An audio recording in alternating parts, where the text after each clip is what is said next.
Welcome to the Midlife Edit, the podcast for women who are navigating the beautiful, messy, and sometimes sweaty journey of midlife. This isn't about a crisis, it's about an awakening. Join me, your host, Jen Weinstein, as I dive into all the things no one warned us about: hot flashes, brain fog, strength training, hormone balancing, and figuring out who the hell we are now. With a mix of expert insights, real talk, and a little humor, because if we're not laughing, we're crying, right? The Midlife Edit is your go-to space for embracing this season with confidence, strength, and balance. Whether you're trying to lift heavier, sleep better, set stronger boundaries, or just remember why you walked into a room, this podcast is here to remind you: midlife is not the end, it's just an edit, and you get to rewrite it your way. Hit subscribe and let's tackle midlife together, one episode at a time. This is the Midlife Edit. Let's make it a damn good chapter.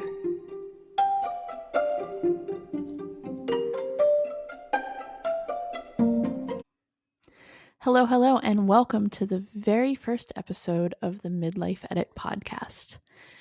I'm your host, Jen Weinstein, and this podcast is all about rewriting the midlife narrative because it's not a crisis.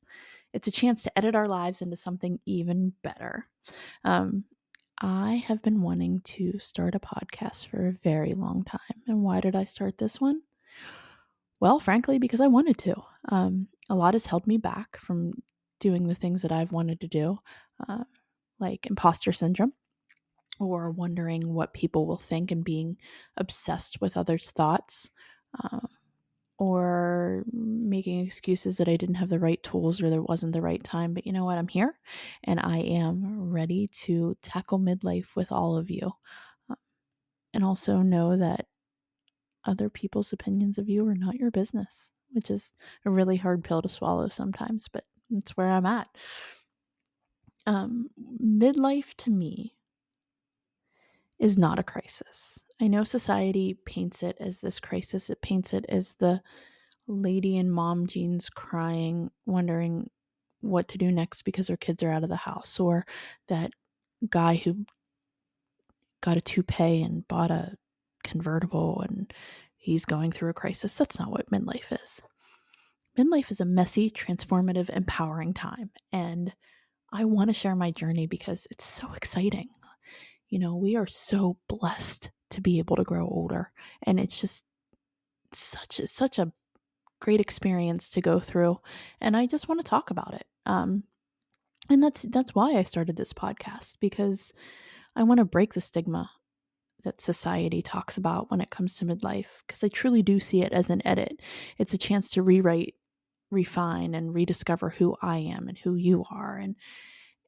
And my perspective on it has evolved the older I've gotten, because, you know, I've watched shows and movies and everything else, and you look at these people from the past, you know, in the 80s and 90s, and you look, oh my gosh, they're my age now, and what am I doing? This is great. Like, you just feel so much better. So I feel like we've come a long way when it comes to midlife, but I think that we have a lot more work to do on how society sees us. You know, I want to let go of the old narratives of that. I want to find my own version of what success and health and happiness means to me and not to everybody else. You know, and the expectations versus reality of that is tough to face sometimes, but that's why I started this podcast. I want to talk about it. I want to get other people's opinions, and I want to get it out of my head. So now you have to listen. A little bit about me. I am 41. I am the mom of one, stepmom of four. My husband and I live in a small town in Pennsylvania and have been married for a little over 4 years. And honestly, we've been together a little over 4 years. We dated, very quickly got engaged, and even quicker got married. And it was the best decision I've ever made in my life.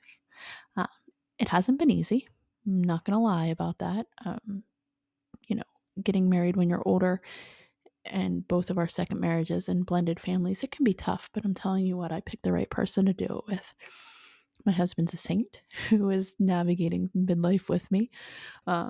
So we have a beautiful life. And, you know, before I was married, I was in the restaurant business for a very long time. My last stint was as the general manager of a a pretty popular restaurant concept in the Pittsburgh area. And when my husband and I got married, I decided that wasn't really conducive to the lifestyle that I wanted to live, being married and starting this new life in a different place. So I did what we do and I got my real estate license. I was in the real estate business for about 4 years on a really amazing team in the Pittsburgh area.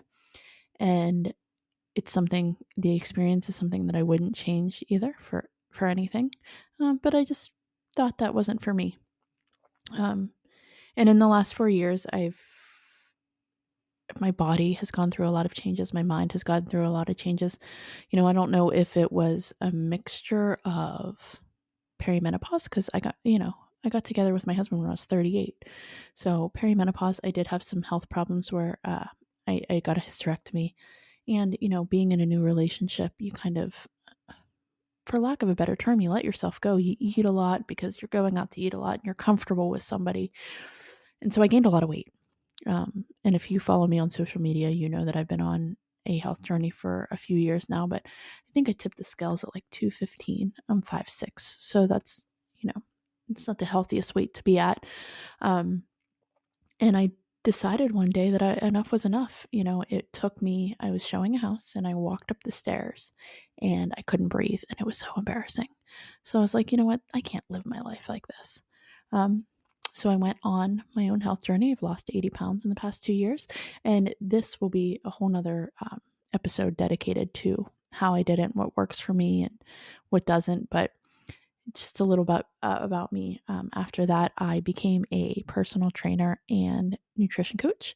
And I just really want to help women in their 40s and 50s and beyond just navigate through, this time in your life because it's not easy. It's not easy to lose weight if you have weight to lose. It's not easy to start strength training when you've never done it before. It's not easy to completely change your mindset on what is good for you.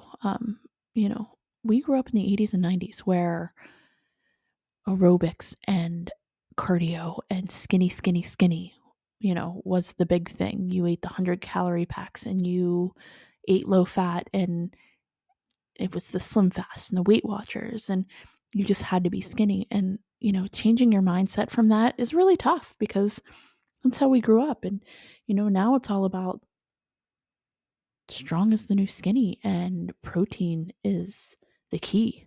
And so I've changed my mindset on that. I want to help others change their mindset on that and just become stronger, happier, healthier versions of ourselves. So that's about my relationships and my career path. I've had a very hard time figuring out what my purpose is over the last few years, what I'm supposed to be doing as far as career goes. And I've had the privilege to be able to try to figure that out. And it's been tough. I've started therapy. I've been in therapy before, but this time I don't think I was ever ready for therapy. And I think I kind of BS my way through it. So I am ready now. I'm more than ready to be committed to therapy. And I found a great therapist who it's not just talk therapy. I'm doing some shadow work. I'm doing some DBT. And that'll be another episode too on all the different types of therapy there are out there. But I'm really working on myself because I found myself using substances sometimes to mask the pain or the trauma or who I was and what I was going through. And, I don't want to be that person anymore. I want to figure out where the icky parts of me are and not necessarily fix them, but embrace them in a way where it helps me to go through things without having to have a drink to mask the pain or freaking out and shutting down. So that's what I'm dealing with in therapy right now. And I love that we can talk about therapy now in 2025 and it's not such a cliche, oh my gosh, you're crazy thing. So we're going to talk a lot about that on the podcast and, just some of the struggles that I know that other people are facing going through this too, the body changes in health and identity and purpose and mental health and self-doubt and society's expectations of midlife women and why we shouldn't live our lives on what others think that we should be like. Um, I'm trying to shift from who I was in my 20s and 30s to who I am now. Honestly, I don't even think I knew who I was in my 20s and 30s because hell, I don't know who I am now. But I thought I was a social butterfly. I loved being around people. I hated being alone, whether that was relationship wise or just around people. I loved to be around people. And I think that's just because I didn't want to be by myself. And that's a hard pill to swallow because the people that I were around weren't necessarily my friends. Sure, we would meet up and go to a bar and have drinks and laugh and have fun. But at the end of the day, how many people were there that I really wanted to go to coffee with or take a walk with or go to lunch with? Not many. I have a few friends. I have a couple of friends from high school that I still talk to. And I have a friend who she lives far away, but I reach out to her or she reaches out to me usually weekly. But man, making friends in your 40s is freaking hard. I really don't even know how to do it. Where do you find friends in your 40s who are maybe on the same path as you or are like-minded? So if you have any suggestions, feel free to reach out to me on there because I want to make friends. I just don't know how because I really don't think I'm an extrovert. I think truly the more self-reflection I do, I'm an introvert and I like being at home, but I do miss the thought of friendships. And I know that friendships in your 40s and 50s are much different than friendships in your 20s and 30s. So some things that have helped me through midlife so far is, I talked about therapy and how therapy's been great and it sucks and it's hard and it's makes me feel shitty, but at the end of the day, it makes me feel really great because I'm working on who I am. And I've learned that two things can be true at once. I cannot be okay, but I can still be okay. And I'm learning that through therapy and through um, some self-reflection and journaling and writing has really helped me process and grow. I've learned that it doesn't have to be perfect. I have more journals and notebooks and pens than you could even possibly imagine because I thought having the perfect journal or having the most beautiful pen will really help me get my feelings out. And really, the messy, half-written in notebooks have been my favorite because I get all my feelings out that way. But I've also, shameless plug, I've started a blog. It's on thejenweinstein.com, so go check that out. But, I've learned that it's okay to fail. If you follow me on social media, you know that I've had a few different websites or a few different ideas on quote unquote businesses, but I never really sat and thought about what it should be. So, this podcast and my blog are just to help me get my thoughts out and hopefully help other people. And I just want to surround myself with the right people.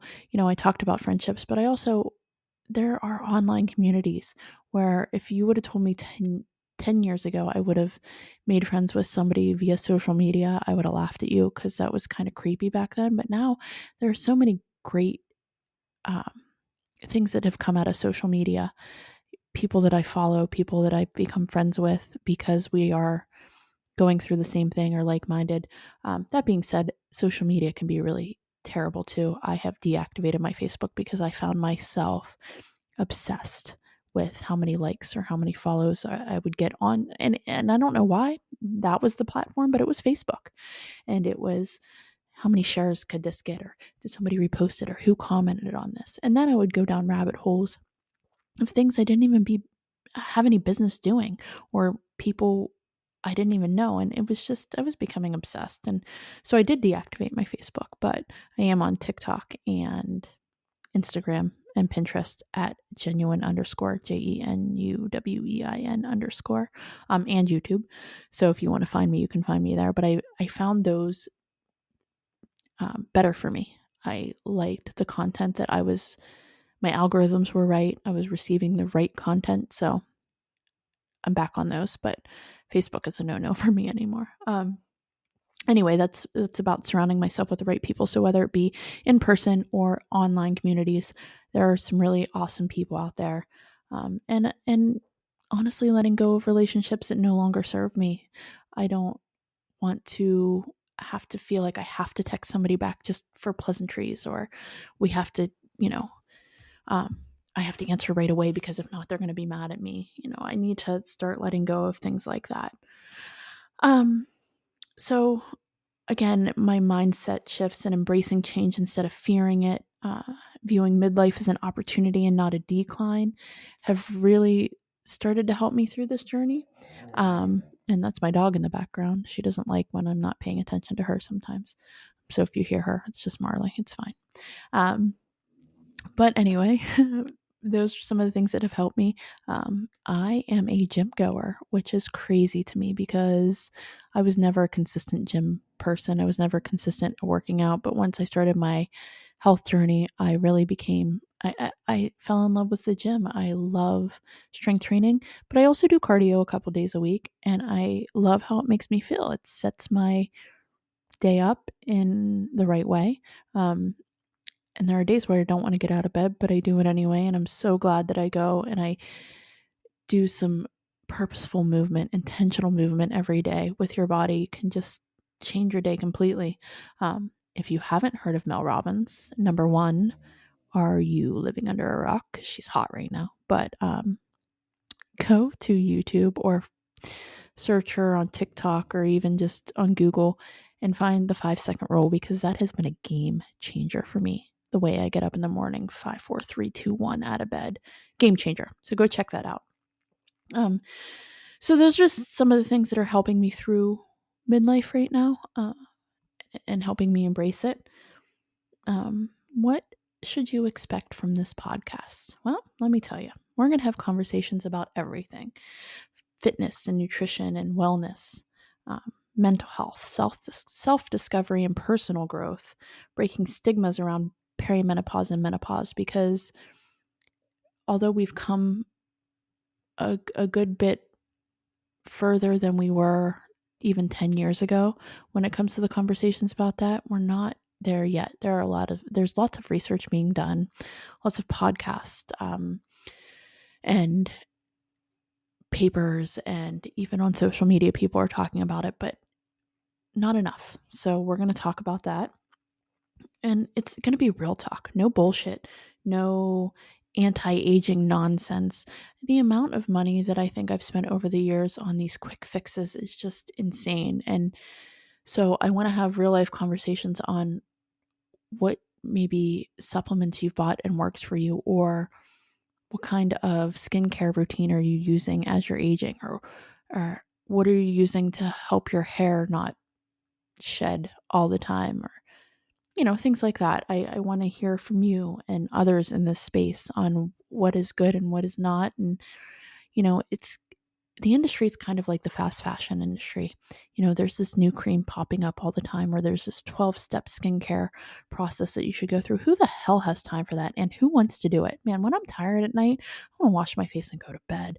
I don't want to have to dedicate 45 minutes to all these different things to make me look younger. I mean, if it was a perfect world, it would be like Death Becomes Her and I could drink some serum and we'd be good to go, but that's not the case either. So, we're going to have some solo episodes, some guest interviews, real life insights from my journey and others in this space. So if this resonates with you, please subscribe, leave a review, connect with me on my website, thejenweinstein.com, or on social media at genuine_, GENUWEIN_. Let's do this together. You're not alone in this midlife process. And I want you to embrace it and love the messy parts of it. And let's laugh and let's make fun of it. And let's just live our best lives and edit our midlife together. So I can't wait to share this journey with you. Thanks so much for listening to the very first episode of the Midlife Edit podcast. And I hope that you learn a lot. Like, subscribe, and follow for more. And this is the Midlife Edit. Let's make it a damn good chapter.